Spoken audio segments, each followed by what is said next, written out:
Bonjour à toi et bienvenue sur CryptoGame. Aujourd'hui, je vais te parler d'un indicateur on-chain super utile qui s'appelle le SOPR. Cet indicateur, il permet de voir en un coup d'œil si les investisseurs vendent en profit ou en perte. Je vais te montrer où est-ce que tu peux y accéder à cet indicateur et surtout comment toi tu peux l'utiliser pour optimiser tes achats et tes ventes en crypto. Allez, c'est parti.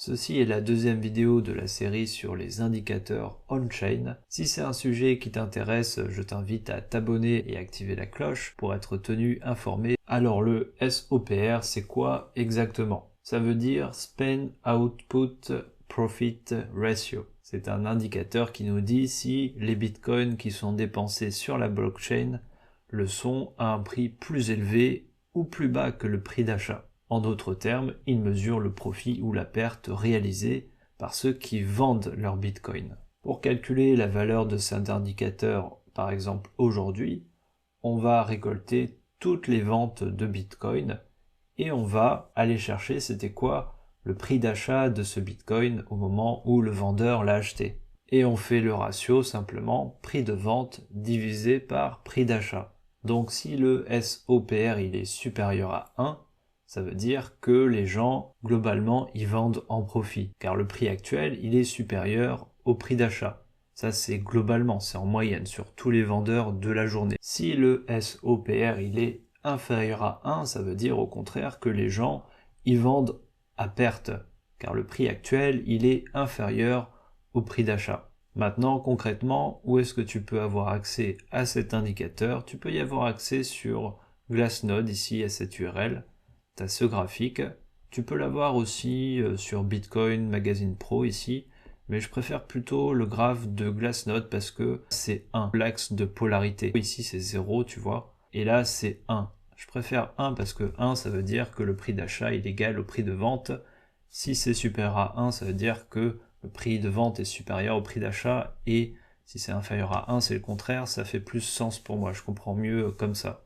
Mais après, si tu veux raisonner sur ce graphe-là, plutôt, tu peux aussi. Mais je vais axer mes explications plutôt sur ce graphe-là. Donc là, tu vois, tu as l'axe temporel, ça part de 2010, donc c'est très ancien.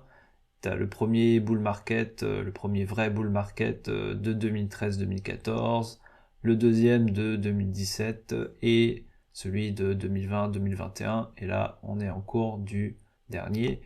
Donc la courbe du Bitcoin en noir, et en orange, c'est cet indicateur, le SOPR. Et tu vois que cet indicateur, il oscille au-dessus et en dessous de cette limite de polarité à 1. Là, il est au-dessus de 1 en bull run, et ensuite, en bear market, il est plutôt en dessous de 1. Et hop, il repasse au-dessus quand on est en bull market, et il repasse en dessous de 1 quand on est en bear market.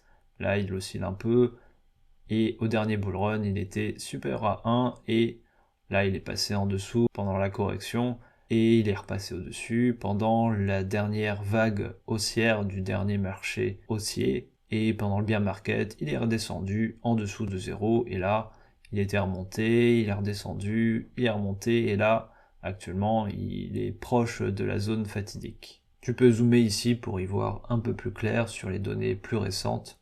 Si on regarde à 1 an, voilà, on voit qu'il s'approche du seuil fatidique. À 6 mois, on zoome un peu plus. Petite remarque, tu vois que là, il manque des données. Il manque un mois de données. On est le 4 mars et potentiellement, on a accès à la donnée de la veille du 3 mars. Et là, on a accès jusqu'au 3 février. Mais si tu vas là, tu vois qu'il suffit en fait de te connecter à Glassnode. Donc il faut que tu crées un compte, tu te connectes et tu vas voir, on va avoir accès aux dernières données. Là, je suis connecté et maintenant, tu vois que j'ai accès à toutes les données jusqu'à celles d'hier. Donc si tu souhaites visualiser ce genre de graphique sur Glassnode, tu as simplement à créer un compte, la version gratuite suffit, et te connecter. Et si t'as pas envie de te créer un compte sur Glassnode, sur ce graphique de Bitcoin Magazine Pro, tu as accès aux dernières données sans même te connecter. Après, il est assez visuel ce graphique, il est pas mal non plus. C'est une autre manière de visualiser cet indicateur. Quand c'est positif, t'as des barres vertes vers le haut. Quand c'est négatif, tu as des barres rouges vers le bas, c'est des barres plates et non pas une courbe, mais en soi l'information est liée, c'est juste que le seuil de polarité, il est à 0, il n'est pas à 1. Moi je préfère avoir le seuil de polarité qui est à 1, pour moi ça parle plus. Mais après, si tu veux regarder ce graphique sans te connecter au site, libre à toi. Ok, maintenant que tu as compris comment il est calculé et comment tu peux y avoir accès, la question c'est comment tu peux l'utiliser pour mieux investir. Premier point, quand le SOPR est supérieur à 1, tu l'as compris, le marché il est en profit globalement. Donc quand il est supérieur à 1, cet indicateur, ça veut dire que la majorité des bitcoins vendus génèrent un profit. Cela indique un marché haussier où les investisseurs vendent en gagnant de l'argent. Dans un bull run, le SOPR peut rester au-dessus de 1 pendant longtemps. Qu'est-ce que tu peux faire? Si le SOPR monte fortement, attention, ça peut signifier que les investisseurs prennent leur profit et que le marché risque de ralentir. Ça peut être un bon moment pour toi pour sécuriser une partie de tes gains. Deuxième cas, si le SOPR il est inférieur à 1, le marché est globalement en perte.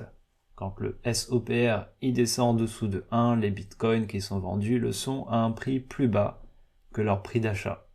Cela arrive souvent lors d'un marché baissier ou d'une capitulation.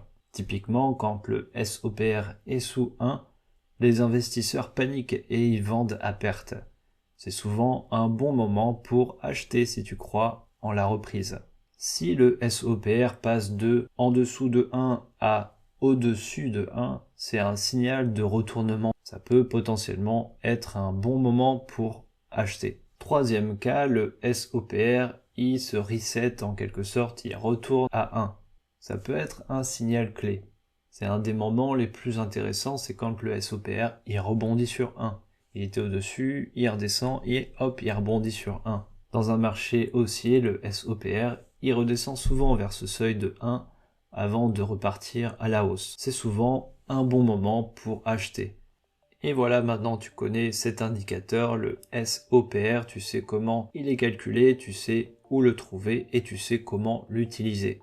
Si tu as apprécié, si tu as appris des choses, n'hésite pas à laisser un like, ça soutiendra la chaîne.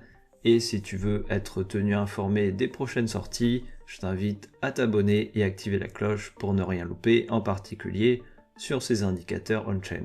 C'était Julien sur CryptoGame, prends soin de toi et à la prochaine.